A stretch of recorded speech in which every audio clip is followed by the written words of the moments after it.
Welcome back to Season 5 of Comic Book Nation, the only show that does it all for geek culture and the official podcast of comicbook.com. I am your host, Kofi Outlaw, and with me today in CB Studios, we got our co-host, Mr. Connor Casey. Happy spooky season. And calling in, the OG host, we have Mr. Matthew Aguilar.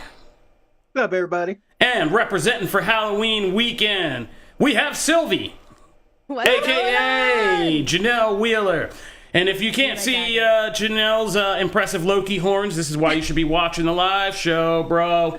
Because a lot of fun things going down. Not that it's not fun if you don't listen to us in podcast form. Subscribe there. Subscribe to the live show on YouTube. It's all fun. And we are the only show that does it all for geek culture. And today we are going to prove it. We have a lot to talk about. It is Halloween weekend, so we are here to give you guys our personal picks for the movies you guys need to be watching during Halloween weekend this year, every year, from here on out. We're dropping our definitive picks. It's going to get funny, I think. We also have so much to talk about on the entertainment front. We have to get to some news. There are some crazy episodes of Loki and Gen V that are coming our way, and a big new scary movie, allegedly, that we need to dive into and talk about. And this is Comic Book Nation, so you better believe there is both some big news and some big reads on the comic front that we have got to get to as well. Right up to the top, let's get into it. Janelle, you've been keeping us up to date on the Deadpool 3 beat, and we got some new updates this week, so tell people what's going on with Deadpool 3. Yeah, I was actually, first of all, I'm loving who wrote each article. I love that you did not write the Taylor Swift article, so thank you for that. There is some very exciting Deadpool news. If you are really looking forward to this, there's some nice, I guess, ear candy for you to check out on the latest podcast called Happy, Sad, Confused, where we have a Deadpool drop from the director himself, talking about a couple different things. We'll start with the first one, and I obviously cannot quote directly, but, and I quote, bleeping myself out, I'm going to say this, a bleep load more than you think, talking about heart. He said that there's going to be a ton of heart in this film. And he goes on to say, I'm so wary, but one thing Ryan and I were very, really united in was wanting to make Deadpool 3 very much consistent and continuous with the franchise DNA, but to see where we could evolve in this third movie. And I think that that's very comforting for a lot of fans who just ate up the first two. So I think that that feels really nice. He goes on to talk more and more about like what we can expect. There weren't like huge spoilers, but these little tidbits make things feel really nice. Kofi, anything else you want to add to this little section of it? Because I know you wrote this article. Yeah, pitching to save you. Here we go. I love it. Yeah, so it was director Sean Levy, and he's talking about a lot of the rumors. So Happy Sad Confused is Josh Horowitz, used to be with MTV, and he asked him some pretty direct questions. One of them was, how much of an MCU movie is Deadpool 3? And Levy is, of course, not giving away anything about this, but he said, he's very diplomatic, and he said he will say that this is very much an MCU movie. While he and Ryan, as he kind of said, and Hugh now wanted to make sure that this Deadpool movie is fitting, first and foremost, it fits within the franchise of Deadpool. We don't lose the Deadpool-ness of it because we are now going with Marvel Studios. That was a lot of fans' concerns. So he said, we're not losing that, but it is very much part of the MCU. And the things that'll happen, and that kind of implies that what will happen in this movie will have significant developments and effects on the MCU and the multiverse saga. And that's saying something because there's a lot of rumors saying that this movie will help transition us out of the Fox X-Men universe into the MCU, pulling some characters in, doing all of that, maybe even using this incursion kind of storyline to kind of fit it with the multiverse saga. And there's nothing that he says that kind of discourages that idea. This sounds like it could be, surprisingly, like one of the low-key most pivotal chapters we've had, especially if Secret Wars is going to have, as some people speculate, this whole kind of conflict where the Fox X-Men characters, or some of them, are some of the kind of most dangerous combatants for the MCU Avengers, when everybody's fighting for whatever remnants of their world or to restore their own world, which would be a very interesting conflict for Secret Wars, because we wouldn't be rooting against one set of these characters. We have love and experience and kind of know them all, and they're all fighting for survival. It's very Dragon Ball Super, and I'm here for it. So that was good. He also said that he's playing coy about the whole Taylor Swift thing. If you haven't been watching behind the scenes, thanks to the Kansas City Chiefs, Taylor Swift is in our face all the time. And while we're doing that, and I don't mind a little T Swift, but I mean, it is getting a little ridiculous. But in the midst of all that, Sean Levis says that, he was asked, has he ever heard of Dazzler? Those kinds of loose questions. And he says, it sounds like a great idea. He's playing coy, kind of smiling through that. But behind the scenes, he's been seen with Taylor Swift, Ryan Reynolds, Hugh Jackman at Kansas City games, where most of the clowns end up. But, this sounds like it's going to definitely be happening. I don't think anybody should be surprised when there's a Taylor Swift cameo in Deadpool 3. And Sean Levy... She's not Black Cat. What's that? As long as she's not Black Cat, I'm fine. That's very There's specific. no way. Yeah, that's very specific. Mind. I mean, if the universe does that to you, that's very specific. So, I don't know what to say. Take it up with God, I guess. That's a Spider-Man. Yeah, that's a Spider-Man. That'd be character. Really weird. No. That makes sense. No, who knows what's going to happen. The Dazzler thing seems pretty locked in. Like, that's one of those fan castings right up there with Rosario Dawson's Ahsoka. So I just hope they don't do with her what they did with her in Amsterdam. If anybody saw that atrocious movie where or Cats, there's a particular clip of her just getting obliterated by a car. I never saw Cats. Oh, I would be fine with yeah, no, nobody understands you guys' Cats and Amsterdam references. Keep them the hell out of here. This is Comic Book Nation, bro. Like, nobody in our audience cares about those things. But no, I'm opposite the hope, though, of what you said. I hope she gets violently murdered. I hope, and I think Ryan Reynolds, and I think Ryan Reynolds, would do this, is I would love to see, I hope these cameos are like Deadpool 2, where it's just funny and doing funny things that, really quick with big stars. So I hope we see Taylor Swift as Dazzler about to sing the first notes of some epic concert, and she turns around, it's an incursion, and she just gets wiped out. And all the Swiftie fans would go nuts, and all these teen girls would be like, oh my god! That's a very Deadpool thing to do, and I hope they do it. They're all moms. I would really hope. Don't do that to Dazzler. It'd be amazing. Oh, all these Fox... I hope they give us every Fox character casting, every big thing we ever hope to see for a split second before they just obliterate it all. That would be amazing. And that is such a Deadpool thing to do. Be oh my god, there he is! Finally we see so-and-so. I hope there's a Daniel Radcliffe Wolverine running around that gets obliterated. And just for a moment of comedy, him bursting out of the pool, rah! And then just gets wiped out. Just get Oscar Isaacs back in the apocalypse makeup for 2 seconds to be he wakes up again, he's that'd be all of that would be great. Hilarious. This could be so much better than The Flash. And Sean Levy even said, he was sitting there looking like a kid in the candy store. He said, going to work every day is just a delight. He was surprised how many cameos they got and how easy it was to get some of them because of how much clout Deadpool has by now. So it seems like we are in for something, when they get the last half of this movie made. So let's pay them actors. Come on. There's new reports. Things are looking a little helpful. Let's go. You guys have a week. It's time to treat our tricks. Let's get these actors paid, and let's get back on track and get this Deadpool 3 in. They got a week until it's forget about it until next year. So hurry up. Yeah, let's go. All right. So that's the Deadpool 3 update. Let's keep moving down the Marvel train and get to one of our main event topics today. So I've been sitting here for 4 weeks just capping through all of these Loki recaps. These have been recaps with Cap this time because I've been burdened with knowledge like Thanos and Stark, just sitting here for 4 weeks, sitting through all this other crap, and just been waiting to get to this episode so that we could really chat. Now we're all here. Yeah, this is the burden of screeners, and I'm kind of curious about why Marvel sent out all 4 of these and why they felt the need to kind of bolster this whole first arc by letting us know something happens and letting us all sit here and stew in it. But Now we are all here. Episode 4, Heart of the TVA. I just want to go around. How do you guys feel about this? Let's start right next to me because he's physically here. Connor Casey, How did you feel? Because I kind of put it in the show notes. Like, I think I put in holy WTF Batman and like, yeah. And you guys were probably like, what is this guy talking about? Yeah, And now you know. I caught that note before I watched the episode, so I was like, what in God's name are we in for? And I still didn't call it.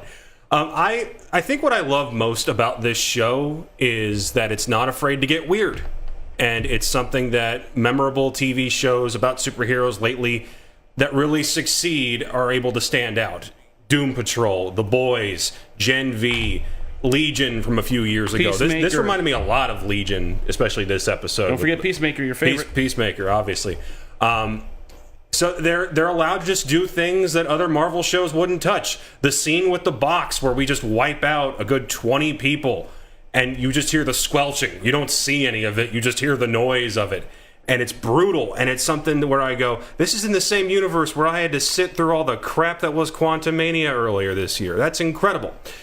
I love that they're not afraid to take chances with this one because I feel like they're just kind of left to their own devices. So you get an ending where, spoilers if you haven't seen it, Victor Timely just up and just gets obliterated. Yeah, that was great. Trying to do what you think is going to be the climax of the episode. He's just like, nope, he's gone. And then it's like, what do we go from here? And all bets are off. You're allowed to do whatever you want. You might say the next episode of Loki will be a journey into mystery. See, but you haven't gotten the screening for that one. What's that? You haven't seen what's coming. Nobody knows what's coming. Okay. At this point right now, there is not a critic. There is not anybody. Nobody knows what's coming. Marvel ain't telling us nothing. None of your favorite pundits or people in the know anything. I think we are all on the same page. That's pretty smart, I think, because they seemingly changed the rules with each show as to sometimes you get the one episode, sometimes you get two, and sometimes they'll drop two at the same time because nothing really happens in the first episode. With this one, we'll give you 4. Good luck trying to not spill the beans on what happens. And that's what they did to us, and they were just like, but it was smart, whoever did it in marketing, because we've all been sitting here like, oh my God, guys, oh my God, guys, oh my God, guys, oh my God, guys, there's something. And it's been pulling. So episode 2 and 3, when things kind of slow down a little bit, you're still like people telling you like, ooh, there is something coming. Like there is something coming. You've heard that rumbling without spoiling. And everybody did a pretty good job of not spoiling, because this would be quite a spoiler. So let's talk spoilers and go around just so we can set the stage for anybody listening what's happening. We are going to spoil Loki Season 2, Episode 4. Everything in this episode is basically a massive spoiler, so here we are. But, so the events of the episode, of course, Victor Timely gets brought back to the TVA to fix a temporal loom with his thorough multiplier, whatever. What's funny is that all of the time mechanics don't matter. No, and you don't have to understand. It's very Star Trek. They're just big words, and take this ball, put it over here, and then the day is saved. Exactly. So he comes in. It's complicated when Renslayer and Miss Minutes come in for an ambush. They wipe out Docs and her whole squad pretty graphically. B-15 or not B-15, X5 joins them. Brad. Miss Minutes and Ravonna Renslayer kidnap, and I love this about this show. They kidnap him and they don't go across the universe. They're just like hiding in a conference room of the TVA because this is a workplace show. And Loki and Sylvie, they get their magic back. We solved the time loop of who pruned Loki. It was Loki.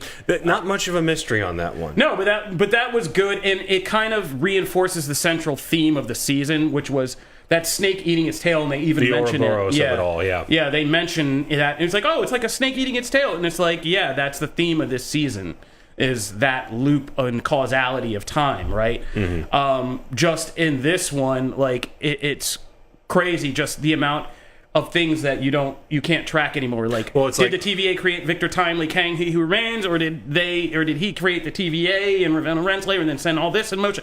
It's all kind of fun to sit down and break apart. But we get this loop, and I love that the phone turns out just to be Obi. And I was just writing about this coming in. It was like, that's a Ralph Boner moment, but I like Obi so much more than Ralph Boner, so it's okay. I was like, He's like, what's taking so long? And it wasn't a thing that we spent a month speculating about and trying to pick through the new Rockstar's highlights. I was going to say, yeah, people did. Yeah, well, those people need to just sit back and enjoy Owen Wilson talking about pie. I was going to even think about commenting about this, but like, shout out to everybody who's doing Marvel as like a deep dive job right now, because good luck. Pool's getting shallow, man. But good luck to you guys out there. But Matt and Janelle, let's jump to you.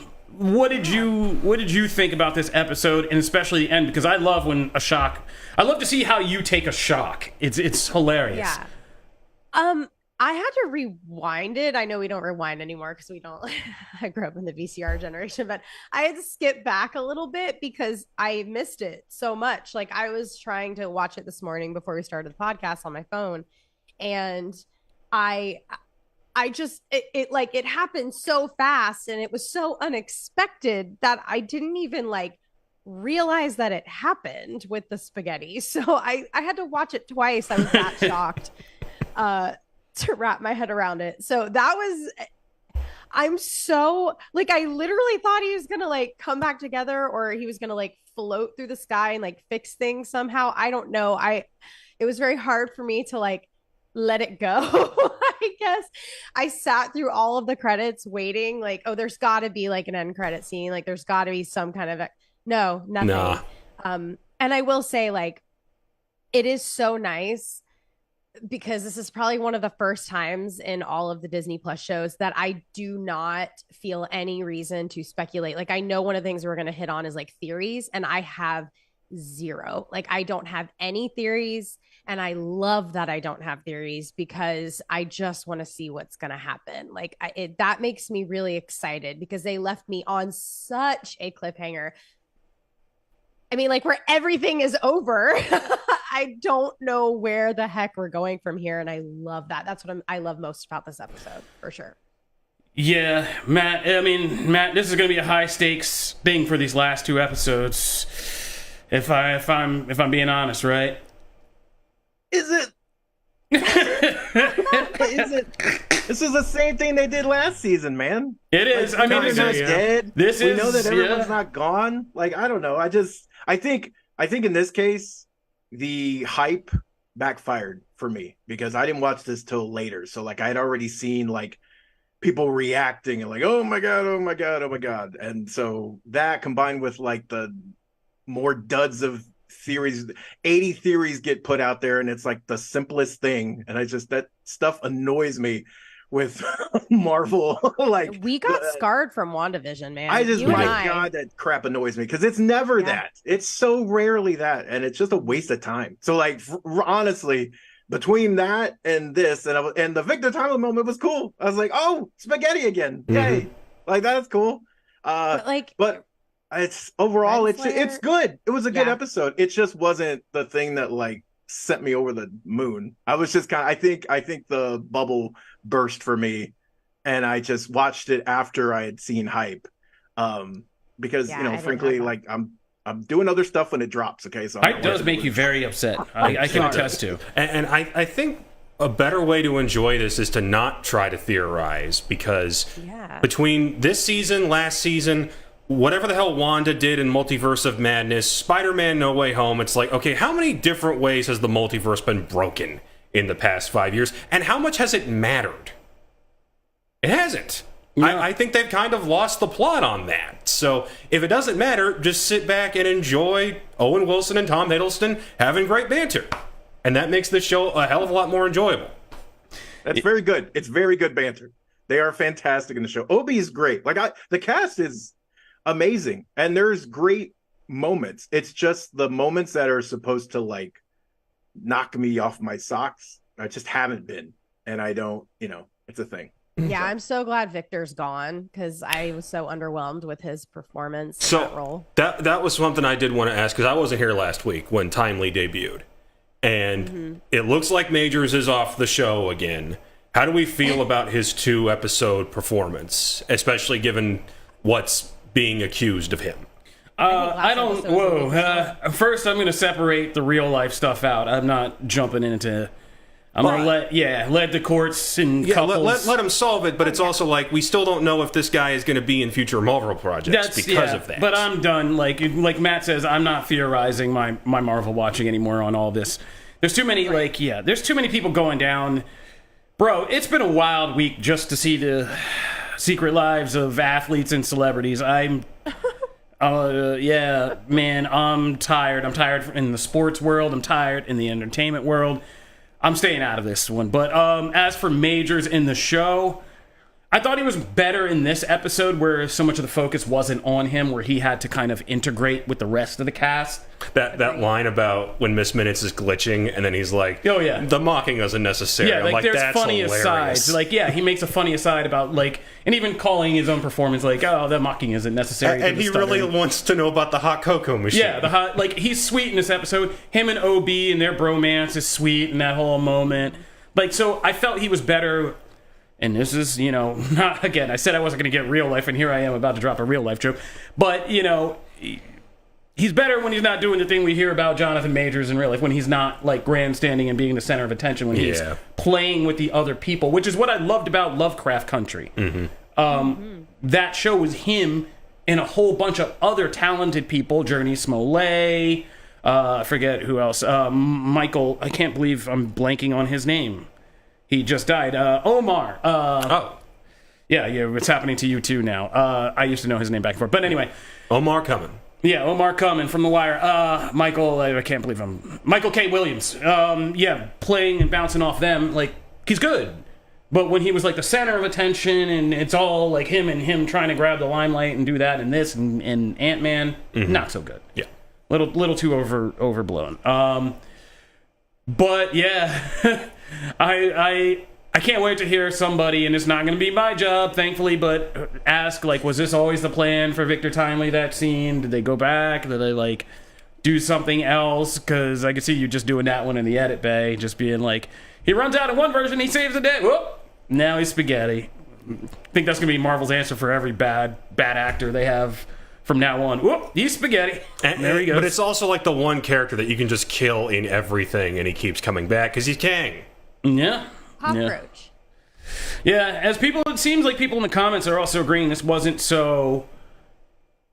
Oh yeah, B-15 was also great in Lovecraft Country, and we were just talking on our bonus episode, of which you guys don't even know about yet. We were discussing her in another movie that we will talk about. We'll hype that at the end of this, but yeah, so, I mean, this wasn't like, look, I was coming in positive, guys. I was trying to be so positive. I'm trying to hide the fact that deep inside, I think the Marvel era is over. I'm trying not to say this. I feel like I get in trouble. Jim Viscardi's going to, like, appear out of a window and be like, hey. Moon Knight Season 2 is what he'll show. But, I mean, I feel like, if this, because right now this feels like the best thing Marvel's putting out in a while. And so if this is not whelming us, to quote some Young Justice, if this is not whelming us, I don't know what is. But I think it determines like what happens in the next two episodes, because I don't see how this can be self-contained. Like, if this doesn't affect if you don't finally have an explanation for me of how this affects the larger multiverse and everything else going on, I'm like, I'm with Connor. You've lost the plot. Like, we've just done this. You can't tell a multiverse story that's contained in each single franchise lane and has no ramifications on the other. Yeah. So I think how they land this plane is going to be really interesting. And if they do some dumb stuff right now, like they just make like one of those, It's a Wonderful World episodes, like where somebody's living some other life and It's a Wonderful Life. A Wonderful Life. It's a Wonderful World. That's my favorite song. A Wonderful Life episodes where they wake up and they're in this alternate reality that's the one that's now overlapping everything, and and Mobius is riding a jet ski, and Sylvie and Loki are in some weird marriage or whatever. Like, I'm gonna be like, I will go on and be like, yep, MCU's over. It was a good run. Like, this was fun, guys. I hope the kids have fun with this. I'm gonna take my brain elsewhere now. Like, because you will have lost me. I'm not here for that. Like, you just did something big. I hope there's some significant payoff or something. But even like the small moments of this episode were really awesome. Like when he was like, "Oh, we can't turn this off because then all the magic regulation will end," and they're like, "Turn it off!" And it's like, yes, finally, because that's my biggest complaint about this season is not enough Loki being Loki, and so giving Loki back the power to like use his magic. And I do want him to be a little mischievous. I do want him to use his advantages. I love him because he's an anti-hero, not a like Captain America, like always going on these monologues about what's right. Like I want him to be a little bit of a jokester and a prankster and like a little biased and do his thing. And so that was also so good to me. I'm so excited. I hope they keep using their magic. My only theory right now is the only detail we can point to is that Renslayer got pruned right before this happened. Yeah. Which means she would theoretically end up in the dumping ground place. With the Thanos copter. With the Thanos big copter. smoke monster. Back, and she can hoof it back to the end of time. So she might be the only one left. And based on what they revealed this episode about and expanding her character and doing that, I wouldn't be too mad at that if we get like a Renslayer focused episode. And she, ironically, is like the only one left, and there's a mess out here, and, we get some kind of restorative trick or whatever we got to do to get everybody back. And I know we've kind of been, lukewarm on how we think they're going to land this plane, but I'll say this. I'd rather have this where I can't call it as opposed to, and Matt, this is not a shot at your girl, but the Marvels, where we can pretty much map out how this movie is going to go beat for beat for beat for beat. Can't do that with this, and I kind of like that. Yeah, I'm so excited for the Marvels too. But yeah, though I feel like marketing stuff is starting to get dirty on that. We're not gonna, but we won't get into that. They're just really leaning in this Captain I called Marvel in a friend from Next Asgard. episode. Who could it be? Bonus episode. Valkyrie, we know who it is. That doesn't even make sense, but whatever. But I mean, Nia DaCosta, she's not on. Tessa She's not on Thompson. Asgard. She's on Earth. Whatever. Hey, yeah, but she's from Asgard.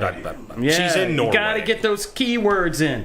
All right, but yeah, so I mean, big things hinging on Loki right now. I mean, but I did enjoy this episode, and I can now say it was my favorite when I got to kind of preview them all. This was my favorite. Yeah, I've been watching a lot of Saw movies this week, and somehow that Renslayer Miss Minutes execution scene is still one of the most disturbing things I've seen. Like. And it just gets you. You're like, oh, I want them to cut the shot. I want them to cut the shot. I want to see. I don't want to see it. The shot just stays on Brad's face, and he's like, I'm getting increasingly more uncomfortable. Yeah. And B-15, when she comes in, like, good acting job. That's acting right there. And she's just reacting to what she sees. Because you could see them things. She comes in, she's like, ew, what's this mess in here? And then she's like, oh. That mess is people. Oh, that mess is the people I knew. Oh, my God. Like, yeah, that was great. So... here we go. Loki, 5 and 6 is going to be a hell of a discussion. We're going to take a break, but when we come back, I can't wait to get into the show that I'm secretly enjoying more, guys, which would be Gen V. Some of you in the comments have already mentioned it. Yeah, we're going to talk about Gen V. We're also going to get into this 5 Nights at Freddy's, and we have our Halloween movies and some big comics. So we got a lot to do. Let's break it.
Welcome back to Comic Book Nation, the only show that does it all for geek culture and the official podcast of comicbook.com.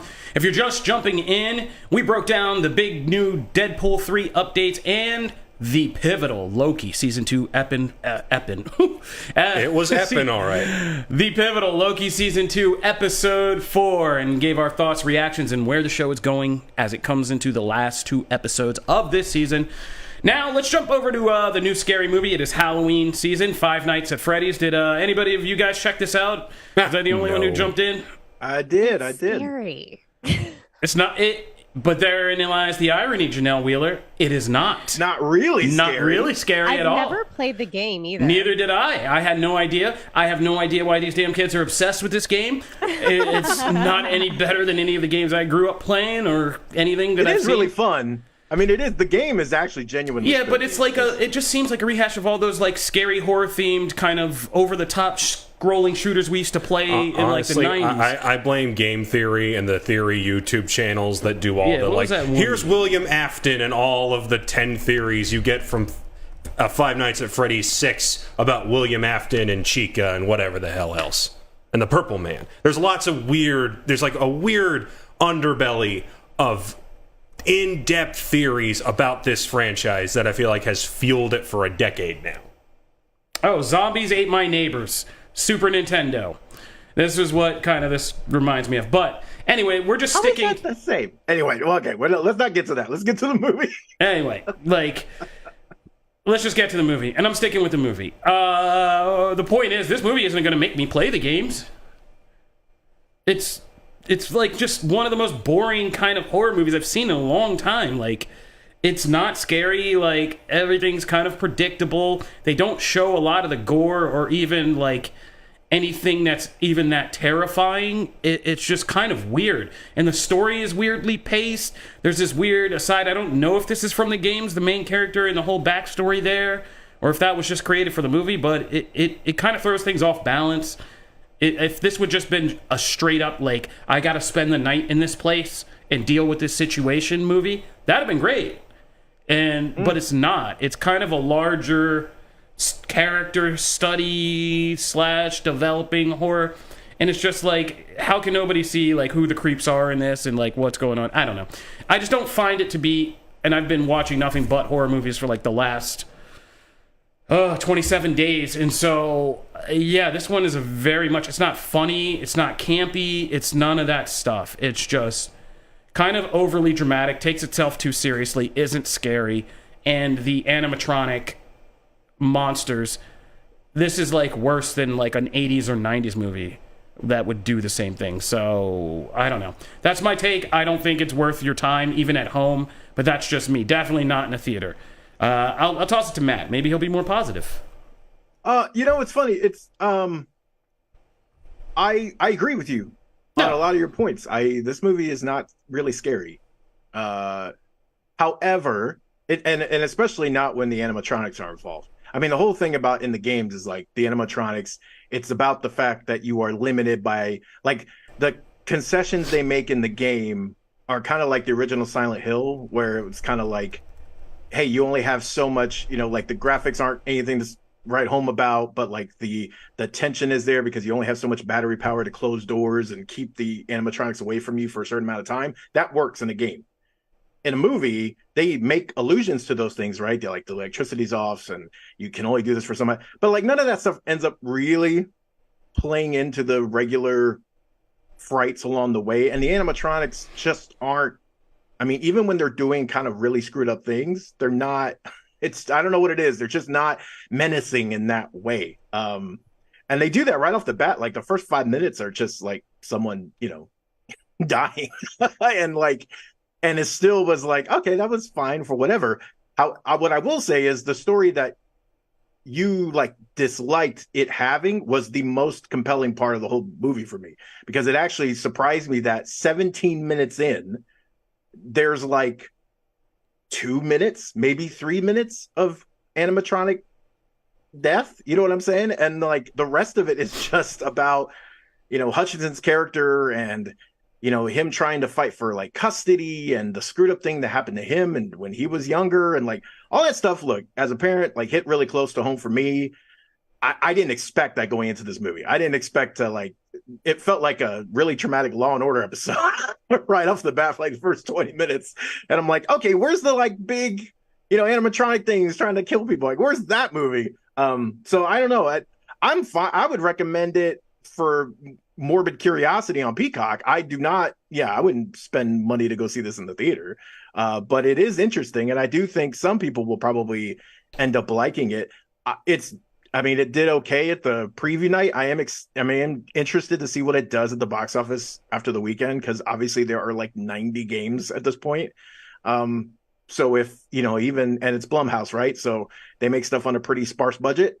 So if it does really well, I could see us seeing like 3 more of these. Oh my God. But yeah, we'll have to see how that plays out. But I agree with you. The whole thing, right, is it wasn't scary.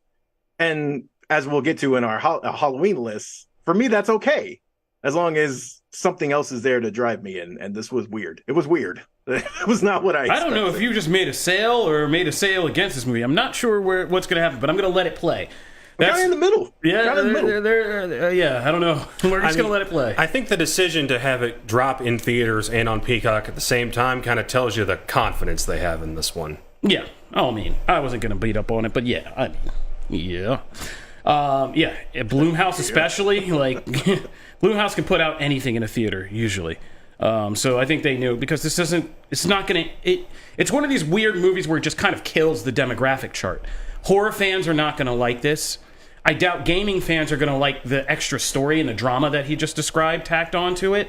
Like, I don't think anybody looking for that dramatic story is going to like the animatronic horror crap that's in there. Like, I don't think anybody's going to be pleased by this, and I think they figured that out in some way. It's not even bad. Hutchinson, Guinevere Beck from You's in this. Like, they're a good cast. Like, yeah, and like nothing's wrong with that, but it's just like, it's just this weird movie where conceptually, like, and execution-wise, it's like you managed to kill the demo chart. Good job. Like, that's very hard to do, to miss like all Matthew the quadrants. Lillard's good in it. Yeah, in his weird role. Yeah. So I don't know. It's a weird beast. Like, I think Matt might have actually hit the nail on the head right here. It's a weird one. So if you're morbidly curious, if you are morbidly curious, please check it out. All right. He's from the Clayface from Harley Quinn there for a second. I know. If you're morbidly curious, check it out. All right. I think we can, maybe we'll flip it a little bit and just talk Gen V real quick and get through that before we get to our picks, because I feel like we'll take a little bit longer on our picks. Gen V's cooking. I'm going to say this out now. I'm not even going to tell you we're not going to go through the episode too much. I figure like a lot of people probably spent their capital of being awake on Loki before they get to this, which is fine. But Gen V's cooking, man. Mm-hmm. And in Gen V cooking, it is making an entire boys universe cook. This episode, the penultimate episode, had some major twists in it that I was just talking to Adam Barnhart, like resident, comic book writer,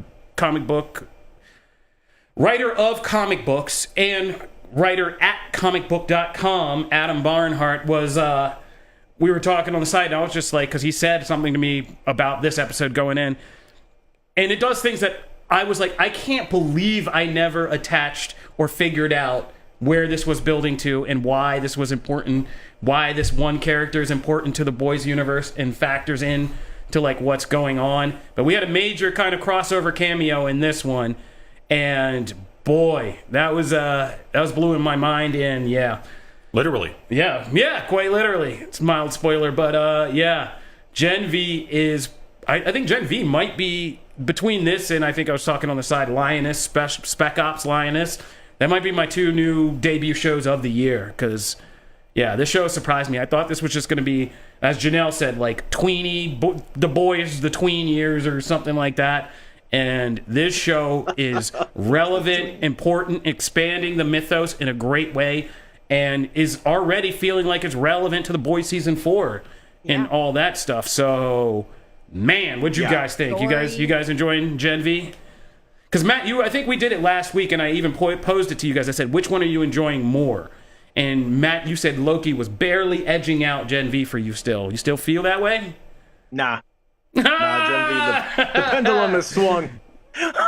Look, especially coming off of this one. It was this episode, if you put them side by side, and I was already like almost there. It was like, nah, It's this one.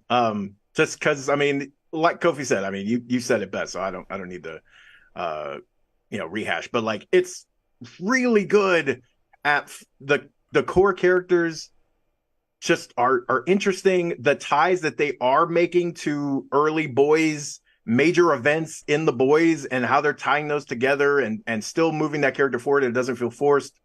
Fantastic. It's good stuff. I'm always curious, Janelle, how do you feel? Yeah, I think it's great. It's hard for me to go like Loki versus Gen. Like they're just so different. That's true. They're very different. Yeah, they're so different and like. Yeah, but Janelle Wheeler, we know, everybody knows. There's one TV show that makes you feel like you really got your rocks off in the week. The one you gotta watch, and you know which one it is. Oh my God, we're watching that. I've been watching it too. It's adorable. Everybody back on the rails here. Out of these two, which one do you know to be like the one you're like, okay? Well, I like Loki. Okay, that's fine. Because I need that Marvel fix. It's my heart. Like I love Loki. Like, and I loved Loki before Loki was cool to like before he had his own show. I was always team Loki. Get that cred. That's right. Yeah. So like you were Loki before it was cool. So I just feel so rewarded in this stage of the MCU with a lot of these characters that I really like. And Loki again is like, he's my favorite and I just love this show. And also it's so different when you have loved ones to watch it with. Like my husband doesn't want to watch anything with the boys. Like he doesn't really like it. However, I want to dress him up as Homelander next year for Halloween. But it's like a little too intense for him. He's already like not a superhero person. And then you put all the gore and stuff in there and he's like not having it. So I like being able to experience Loki with him, You young married are so cute. I love you guys. Also, hey, real quick, Kofi mentioned Sir Adam, and I just wanted to also add another. He recently added another item to the resume. He now runs a gaming and comic store. Oh, that's cool. So if you're Meltdown Games and Comics is officially open as of this week, and Mr. Adam is a central part of that. So if you're over there and you know where it is, go check it out. Yep, shout out Adam Barnhart for keeping the brick and mortars going. We need that. I spent a lot of time in my comic shop. And that's why I'm here today. Connor, you're like our biggest boys fan. How you loving Gen V? To round out your question, Gen V is definitely taking over in terms of the better of the two, but it's making for a hell of a Thursday night double feature. Oh yeah, no doubt. Superhero TV is back. Yeah. We're eating right now. Loki, we are eating. Get it, Loki? We're like Spider-Man fans this year. We're eating good. I went to a Halloween party last night, and I was like, guys, I don't know when I'm gonna watch these. I was in bed like on my phone trying to watch these, but worth it. Yeah, it's made for some late nights, but it's been fun. Although it's really hard to go to sleep after watching Gen V, for reasons that should be obvious. I think the show is excellent. I think it's still got a great grasp on the characters. It's making you care about all of them. The generational conflict theme, I thought as they went further along, it'd be harder for them to keep track of that. No, they still nail it. Where the more of the original hero generation that keeps getting brought up, the more the younger generation keeps pushing back against the world that they have created. And I think that the fact that we're getting a second season, even if they burn down the school in the finale, I feel like there's enough to go off of for the next season, just based off some of the themes that they're tackling. My only kind of concerns, I still feel like the writers got too far ahead of themselves, where they went, crap, they solved the mystery, but we still got half a season left to go. So these past two episodes have been, let's keep diving deeper into these characters, but in terms of moving the plot forward, we need to stall for time in certain areas. And then I won't spoil what they're teasing for Boys Season 4 and what the big conflict of that might be, but I'm also wondering if it's too soon to tackle that topic. I have no idea what you're talking about, so I can't answer you. So, I'll just say it. Rona. We're tackling COVID in Season 4. That's my guess. And I don't know how they're going to handle that. I have questions. Okay. Well, I mean, The Boys hasn't fallen into a challenge or kind of tearing in the or even predicting the socio-political spectrum and where we're going to go and kind of getting there ahead of us. because season 2 and 3 were pretty was spot pretty on. topical. Yeah. And to be fair, like the stuff that they set up already for season 4 was pretty topical. Yeah. But this one, I was like, ooh, do we want to go there? Yeah, well, with the pandemic. We are. Is the boys. I don't think restraint is their real MO. Restraint's not their thing. Yeah. All right. So let's go. We're going to move on and get to our top Halloween movie picks. We're going to go around. We're going to keep this speedy. We recorded a rankings episode for the DC Extended Universe that we will be dropping soon. And man, that one got contentious, but it also was a long one. That's a good 90 minutes. Yeah, we deep dove into that. We're gonna make this a lot faster. Mm-hmm. So this is just a fun chance for us to share the Halloween movies that we put on, and for whatever reason, there's nothing. It's Halloween. This is what you watch. It's a little bit of insight into us. It's also a chance for some of you to learn how crazy some of my co-hosts really are. So I would love to start at the top. It's Mr. Connor Casey. We go alphabetically. Connor, what were your top 3 picks? Let's just run through them. Let's keep it speedy. My 3 picks were Halloween 1978, Nightmare Before Christmas, and the original Saw. Nightmare Before Halloween, it's the patient zero of slasher movies. They all were... this wasn't the first one, but it's the one that built off so many tropes that all slasher movies since have built off of. Nightmare Before Christmas, this one touched an entire generation to where you ask any millennial, describe what Halloween looks like. It won't be long until Nightmare Before Christmas gets brought up. Is it a Halloween movie? Is it a Christmas movie? It's both. And how many movies can honestly say that? And Saw, this one is a little bit personal because growing up for me, the tagline of every trailer that dropped in October was, if it's Halloween, it must be Saw. Because for some reason, they decided to drop one of these every year, year after year after year in October. So I always associate that franchise with the Halloween season. I'm on 6 right now. I've been doing it all week because we're getting to Halloween. Also, a bit of a theory. I think that if it not for movies like the original Saw succeeding, we don't get the elevated horror wave of movies we've been getting for the past 10 years or so. Yeah, I don't know. But it's been interesting to look back. And that first one, everybody should go back and watch the original Saw. I will because it's so not a Saw movie. And they had like $2. Carrie Hill's makeup in that is hilarious. I was like, oh, you guys just found berries outside and rubbed it around his eyes. I don't know really what's worse, the blood or him attempting to hide the British accent. Yeah. But I will defend, watch the original trilogy. Like, as a 3-movie span, it's it works. solid. Yeah, it's really solid, actually. The first 3 are really solid. And then watch 6, because it's actually about something. Yeah, I mean, 4 and 5 get a little out there, but 5 is really bad. But, yeah, I'm back on 6, and we're getting back to it. So I agree with that one. I like that. Janelle, what was your list? I'm so curious. Yes. Okay. So our non-spooky person. Yeah. Yes. I have to preface. I don't love like murder and like that. It freaks me out. It's not that I don't think it's great. It just really ruins my day. So my classics, the ones that I watch every single year in order. Wait, do I start with 3 or 1? Doesn't matter. Okay. It's not a mystery. Just tell us the 3. Yeah. My number 3 is Hocus Pocus, the original, because it's just spectacular. And I even liked the follow-up one that they released. I watch this yearly. I love it so much. It's wholesome. It reminds me of my childhood. Yay, cutesy, fun. My number 2 is Ghostbusters, the original, because like it's Ghostbusters. It's ghosts for Halloween. And it's just so good. It's so well acted. It just takes me back to that time in my life when I was like a kid, and this like scared me. This really spooked me back then as a kid, and now I watch it and I'm like, oh my gosh, I love this. Also, there was a video game that came out, a Ghostbusters video game, and it was so good. So like that, it's like playing the movie. And then my number 1 is Beetlejuice. Obsessed. I was a weird kid. Like I was the Edward Scissorhands, the Beetlejuice girl. Like I loved all the weird stuff, and it never gets old. I watch it every single year. I actually watch all 3 of these every single year because they make me so happy. So yes, I love obviously like some throwback jams, clearly. Okay, that's over to me. So my 3 picks were, I had also at number 1, I had Beetlejuice. I mean, that is the Halloween movie to me. If you are going to come up on the spooky season, It's scary. It's funny. It's one of those weird coked out 80s concepts you could only have from that era.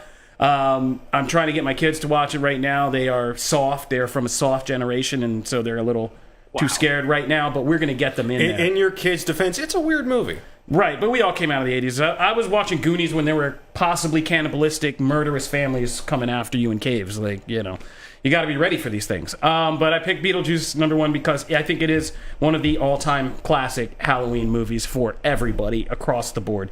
My number 2 was Halloween. I said you can go and do the original 1975, like Connor said, or the 2018 remake, which I believe is solid enough of a kind of viewing experience for the new kids. Bit of a hot take on the Halloween franchise. The best in that series are the original, the Rob Zombie one, the first one, and the 2018 one. All the ones that are just called Halloween.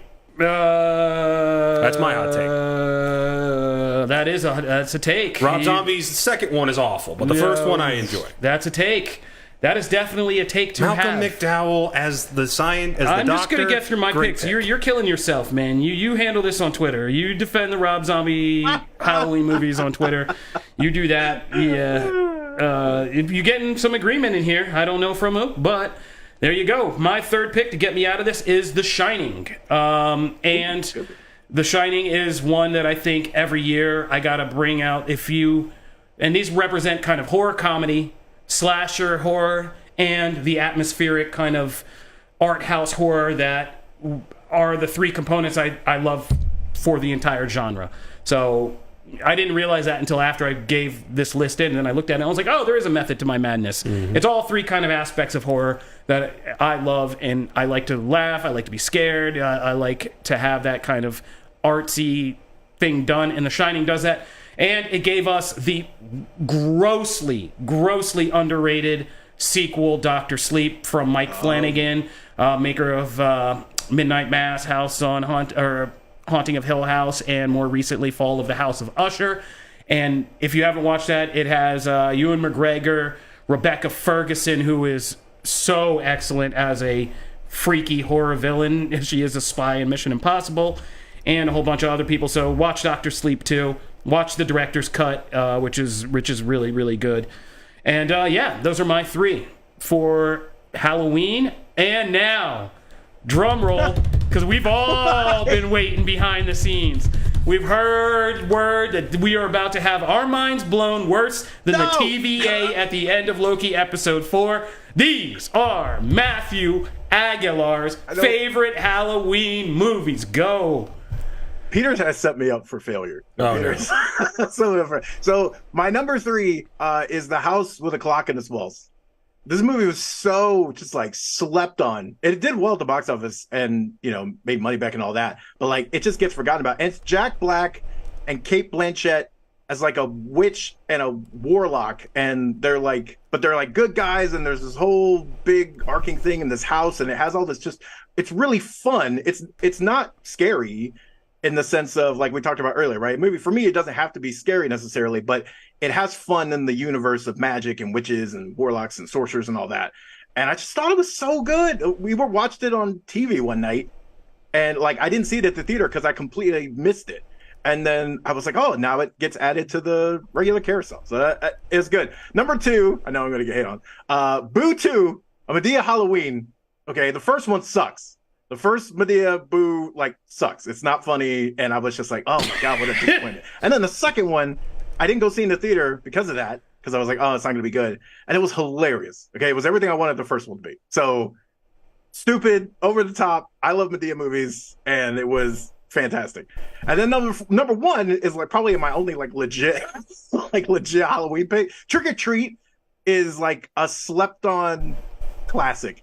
That movie is so fun. Sam is like, I feel like kind of iconic at this point as this like mascot. Like he's like the spirit of Halloween. And when the movie itself is like all these kind of separate short stories, but they're all kind of woven together. And it's essentially like if you desecrate or screw up the spirit of Halloween, offend it in any way, like something bad's going to happen. And it's just how all these things play out. My buddy Ben introduced me to this like years and years ago, and ever since it's been in the rotation. It's great. You should watch it. I love these. These are typically what end up in the house during the Halloween season. I mean, look, everyone knows, like, as I have my Santa No mug, like, I'm already like 2 seasons ahead. But like, still, this is what happens. So happy Halloween, everybody. You are Awesome. a mystery wrapped in an enigma, my friends. I want a button that I can just slam and it just shouts, Matt loves everything. No, Matt does not love everything. That is He what. just kind of does. No, he I does said not. the first one sucks. Have you ever spent time No, with Matt? Matt does not love everything. Because here's what'll happen. I'll offhandedly mention a movie I think is awful, and he'll just pipe up and go, I like that movie. No, Matt That's true. has very unique opinions, but like, yeah, Matt does not love everything at all. Because you could mention something that you think is easily lovable, and Matt's like, I don't care for that. And you're like, what? And it's like, no, I don't. I just don't care. I get why people like it. I get what. Yeah, what I want to see is this. Like, I just imagine Peter, our producer, putting together that graphic, and I want to know how long he just sat and stared at it, the finished graphic, and probably heard Simon and Garfunkel playing in his ears, just like, Hello, darkness, my old friend. just seemed to go draw further and further away from him down a tunnel. It's like His some quote in Slack was amazing. Yeah, I forget What did he say? Forget what he said. It was like, I think it was like those one are film wild. I had to Google to find out what it was. Another, I couldn't. It's not that I didn't think it existed. I just didn't think they made a sequel to it. And I was like, okay. But Trick and Treat was my honorable mention. So that was that was on my list as well, because that is a really good one. It's so good. yeah. Like, it's the perfect blend of scary and funny. Yeah, and I'm gonna watch that it's actually. good. Yeah, I'm gonna be watching that after this. In fact, after I get Yay done. me! Look, see? Not all my picks are weird. No, that one was good. That one was solid, and it was your number one. I'm going to be staring at the Medea picture for so that we funny. had this on Comic Book Nation. Never in my wildest dreams did I think we'd have Medea somehow It's so referenced on funny. Comic Book Nation, but here we are. All right. I love it. So those are our top Halloween picks. We'll put the graphic in the article for this episode and let you guys just peruse. We'd love to hear what you guys think, so you can hit us up on Comic Book Nation Twitter and let us know what were your favorite top 3 Halloween go-to movies, because we'd love to know from you guys. And tell us if we're crazy. All right, Matt, you can close us out. Oh, yeah. We got comics, starting with some big news from comics. I was surprised you didn't put this in there. Oh yeah, I almost did, and I honestly forgot. So good catch. So in a couple episodes back, actually, we were talking about the Ultimate Universe, and I know we got some pushback in the comics a little bit about, like, there is some excitement about the Ultimate Universe and what's coming. I wasn't as hyped about it as others, but like, there's some genuine excitement, and one of the biggest ones obviously is Ultimate Spider-Man. That was I think it's safe to say, the best storyline / just overall character and universe to come out of that first Ultimate Universe. And now we have Jonathan Hickman doing Ultimate Spider-Man #1. And the pitch here is that, as you can see in the cover there, #1, Peter and Mary Jane are married, they have a family, they have a son and a daughter, but also it's very much teased in Hickman's comments that Spider-Man gets his powers in a different place than he did in the original. So it doesn't seem like it's just like, oh, he's had them ever since he got bitten by the spider in college and all that.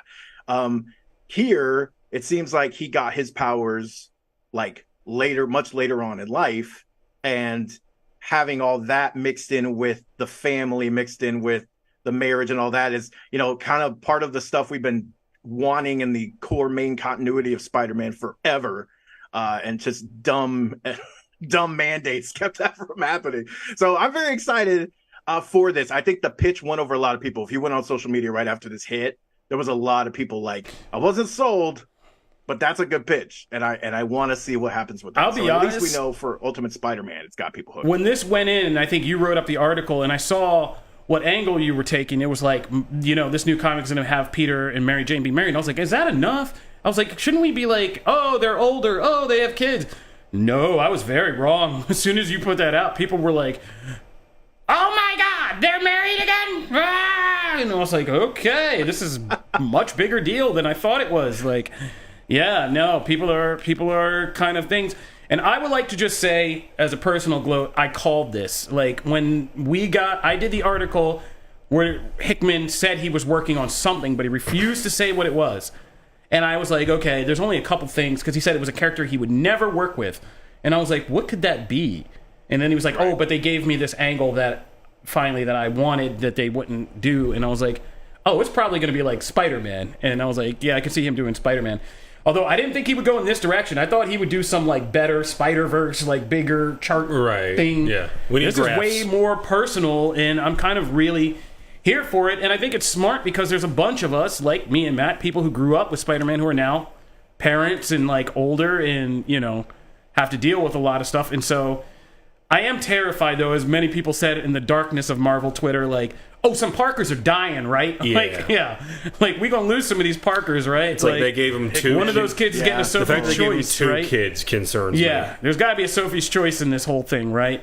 Because somebody dying. That's an absolute worry. And Also, Peter's going to have to pick. I'm curious what else they changed, because if he doesn't get bit until he's, 40? Like, I wonder what domino effect that creates of, like, is Ben alive? How did he meet Mary Jane? Stuff like that. Well, it's changed because, I mean, they alluded to this in that questionable Ultimate Invasion event, because the Maker goes back and he catches the spider right before it's about to bite Peter as a teenager. So I'm pretty sure they're going to build off of that and say, no, the destiny still happens, but because the Maker intervened here, Destiny did the, Final Destination style corrective path, but it came later. And see, now I just picture Miguel's going to pop up in a portal about halfway through the book and be like, canon events. I mean, they have 2 kids. They need childcare, so May and Ben should be in the picture, and maybe they die. Yeah. But see, all these questions is why I'm curious. I'm also very curious because this will be the first one. I adore the original Ultimate Spider-Man. That was good. One of my favorite all-time runs. But like Janelle wasn't part of the comics discussion, and like there's a whole segment of people that never read those, and so I am excited for people because that was the initial pitch of what the Ultimate Universe was supposed to be. Was this new jumping on point that could rework things, modernize things? Yeah, it was 21st century Marvel relaunch. Yeah. And then it ended up having its own problems and continuities, whatever. And he died, but did he get better? No, I think that Peter died and Miles took over. Right. Yeah. Yes, that Peter died in a fantastic, Green Goblin final series, thing, and then Miles took over, and then Miles hopped over here. But I'm excited for Janelle to actually we can hop on this, and I'm excited to see what you think. That's actually that not having. I was going to say that too. This is the first time. First of all, this is the first time I think Spider-Man comics have been accessible since 2000 with Ultimate Spider-Man. Ever since then, it's been such a mess of continuity. You cannot get into Spider-Man books if you didn't start back in the 1990s in the Clone Saga. You cannot get into Spider-Man books. It's impossible. They're so inaccessible, and they didn't ever scale back. And that's the thing. Everybody in Marvel kept saying, or fans kept saying, Ultimate Spider-Man was great because it was back to the basics. It was starting Peter's story over with the basic thing of Spider-Man having to juggle this life, get through teen angst, do all this stuff, and it was not that complicated anymore. It was just modernized and new at the time for the 2000s. This will be the first time we can onboard somebody and say, we're jumping into this together. It's it's simplified, but a whole new status quo that we have no idea about, that's mysterious and intriguing, and it's going to be fun to kind of get into it, and it's good. We can finally get Janelle into a Spider-Man comic. I know. I'm stoked. So this is the good side of the Ultimate Universe. I hope we see more of this moving forward. But let's get into this week's books, starting with Wonder Woman #2. Obviously, we talked about Wonder Woman #1 with Tom King. If you didn't get to check that episode out, you should totally go do that on the Comic Book Nation YouTube page and on your audio platform of choice. But here, Wonder Woman #2, it was teased in that interview, by the way, that there was an awesome, badass tank moment coming. We talked about, teed up the whole, no, thank you. Pitch, all those. If you go back to that interview, you can see. Oh, I did. Man did not lie once. no. Shout out to Tom King. He told us, and he did not lie. Yeah, so here we get this is the government standing against Diana. It's hey, we've brought an entire battalion of tanks and people, and Steve Trevor gets sent in to try and talk her down. But that conversation, I love how the conversation goes on Diana's side, just kick rocks and I'm good. no thank you. And I love how that's implemented. I love the back and forth, like the flashback to her when she was first kind of, vying for this role to come over, and then flashing to the modern, and the back and forth between them. There's a couple amazing lines, but there's an amazing line in this book where it's during the like gladiatorial combat spot. It's during the flashback, and she's like, she seems beaten. The narrative is kind of painting that picture, and then it's like, I have two swords. Yep. That I lost my mind at that panel. And I was you just have like, oh none. my God, I got all just, I lost it. I reread it, right? Because I was just so hyped on that. There's a couple of moments. The tank moment does not disappoint. The action is gorgeous in this. I am just loving this. I'm digging this so much. But what'd you guys think? I mean, I think some people were very harsh on the first issue because it was risky. It kept Wonder Woman out of it for much of it, and did this. I don't think those people who were critical of that first issue for this reason have a leg to stand on after the second one, because I think this second issue is right up there with like Supergirl, Woman of Tomorrow, and how it takes like a single chapter but frames so much about the character. I think that King kind of cooks in this one by giving us a great kind of in the moment story that's an action story on two different time periods for two different events, but in doing so, really showing the context of what Wonder Woman's superpower is in a way that we don't typically think about it, which is, what if there is a woman who does not have to bend or cater to or be intimidated by or become insecure from the pressures of a male-dominated society, or even a female-dominated society? What if, what if she doesn't have to worry about that? What if there's like a woman who never has to worry about that stuff and can determine her own identity, her own path through the world without having to capitulate to all these other forces that tend to, bend and break women all the time? And what would that be like? And she's not cruel.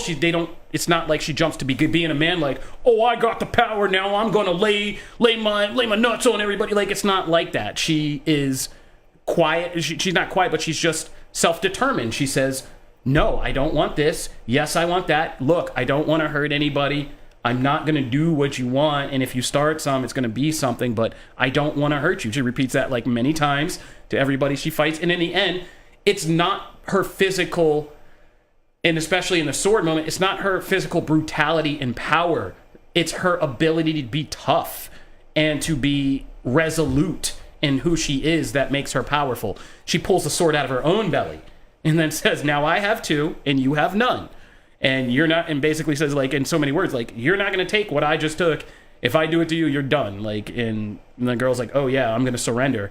Whereas she doesn't ever feel like she has to surrender. So I think it's a great character study. If I were to, again, we just did 2 King issues the last 2 weeks. If I were to tell people who Penguin is, I would give them the second issue of that King series, right?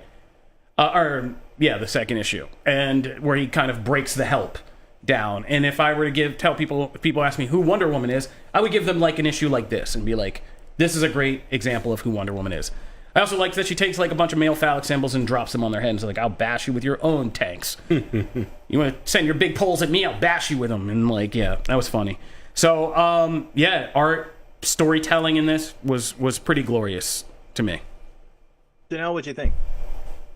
I absolutely loved this. This was just everything. The juxtaposition between the two timelines and just showing what was and what is it was just so fire. Also, like, the artwork is so stunning. Her eyes, there's like one slide of like her just big blue eyes, and I'm like, oh my gosh, this is just beautiful. It's unique. It's a different way that I've seen like a comic presented to me, and it was so refreshing and exciting. And yeah, I mean, you guys have kind of summed up the whole story. So just overall impression, spectacular. I loved it. Moving on to we didn't get I didn't read. Okay. Oh yeah, he doesn't read the book. I try to. I have other things. He's got a big sports career now, this guy. All right. Gotham War Red Hood. This is Red Hood number 2. This is the second part of a 2-issue thing, but also kind of the penultimate issue to Gotham War, which I believe is next week, is the kind of full conclusion. Everything's coming together. And so I kind of expected this to be essentially like picking up where we left off and then moving the story forward. And like, that's not what this issue is. And it's very confusing. It's like this issue, it was, I found a lot of interesting things in it, but this issue, like the first half is just recap and filling in conversations, and it feels very much like a tie-in, like unnecessary. Oh, this was without a doubt a tie-in. Like not only I've never seen a comic like actually say at the end, hey, you can find out the end of this story, but you're gonna have to go to 2 places, not just one. Because that's how much they jammed into this one. Like, yeah, I was thrown for a loop, and DC's got to get this Joker shit sorted out. I'm sorry, I'm dropping the word. Like, they got to get it sorted out. There's Jokers everywhere. These stories are like crossing over all the places. Like, now we're getting the Joker who stops laughing, which I've been confused about for like a year straight. Now is in this one. Now we got to go back to that comic. Like, yeah, this was kind of a mess. And Gotham War, I'm like, please stick to landing. You've been one of my favorite story events, but yeah, this one was kind of a mess. It's a little all over the place. Janelle, what'd you think? Yeah, I mean, it didn't bother me because it answered questions. I was very confused in the last book that we read, so this one helped me understand what was going on with Red Hood. So that makes sense. I do appreciate that. I do love seeing Joker. I love that Joker calls himself like mom because Batman's dad and he's mom. I love that. I still don't know what's going on with Batman and Red Hood. I still don't quite understand what's going on, but I do get that like there's sympathies towards Red Hood from these other villains, and I do like that too. I don't think it was terrible. I've definitely read worse. That's true. Yeah. So it was just hard to live up to the Wonder Woman book because it was just so good. But yeah, I mean, it was cool, and I love seeing Joker, and I loved the interaction between Joker and Scarecrow as well. Yeah, that was good too. And I'll give you a primer on the stuff you missed before the finale, so that way you like start. Thank you. Everything in it. And then last but not least, certainly not least, right in time for the Marvels, Captain Marvel #1 is now out in stores, and this series is from Alyssa Wong. And kind of, my Zoom kind of messed up a little bit. It saw your wrestle buddy behind you and said, "Focus on that." Hey, look how cute he is! It's amazing. So Captain Marvel #1 picks up after Kelly Thompson's run. But then also in between, there's like been this other kind of mini series, but this one really doesn't seem to factor that in much, which I think is actually a good thing. It picks up kind of right where, they do the Marvel thing, which I love, which is like, hey, here's what happened last time. Binary, died and stuff like that. And they go from there. And then we get the new suit and stuff, but there's a lot of new in this. The one big thing that is even notated on comicbook.com is that there's also a big crossover in terms of concept with the Marvels movie, which is the, in this case, it's the negabands and the swapping in place. So you have that. You don't obviously have Monica or Kamala, but you have another character kind of standing in for that. But there's a bunch of other stuff around that. So that actually surprised me that they were like kind of crossing over that mechanic, so to speak. But I really enjoyed a lot of the issue, and I thought they did enough to kind of separate it so it doesn't feel like, oh, this is just an MCU tie-in. It didn't feel that way, but I was kind of worried at first when I started seeing the swapping stuff. I'm really interested, Janelle, because like you really liked Kelly's run like I did. How do you feel about the new direction? What are you thinking? I'm intrigued. I definitely like there's enough there for me to be like, okay, I want more. I want to like keep going and see where we're going with this. I obviously like introductions to lots of characters that I don't know at all. So, I don't have any like recognition. I'm not like, oh, I know that character. Yay, I'm comfy here. But so far I am intrigued. I'm intrigued with our villains. I'm intrigued with